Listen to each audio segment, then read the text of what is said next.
My biggest supporter is my girlfriend. Buy a house and propose to my girlfriend. I'm feeling really happy and feeling really good. And I'm very proud of myself that I achieved almost all of the major tournaments in MLBB. And I'm hoping to win more.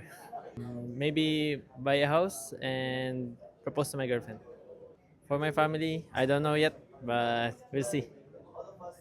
Now, I don't know what my plan is yet, but as long as I'm playing good, I think I will still continue playing Mobile Legends. I think the first one you need is the discipline, and especially, and also one more is the love for the game. You need to enjoy what you're doing so you can do better, and I think also be always open minded to what the other people around you says. I'm hoping that I motivate and inspire some people to be like me or maybe do better in life. Yeah. I don't know yet, but I'm very happy with my team right now. I love all of them. So I don't know yet.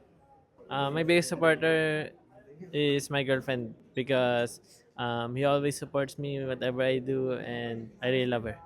Maybe in MPL season 14 when they bench me and change me and put me on the six-man role, and that's what make me break down so much. And I'm hope that time I'm thinking that I should quit, but yeah, I'm here right now.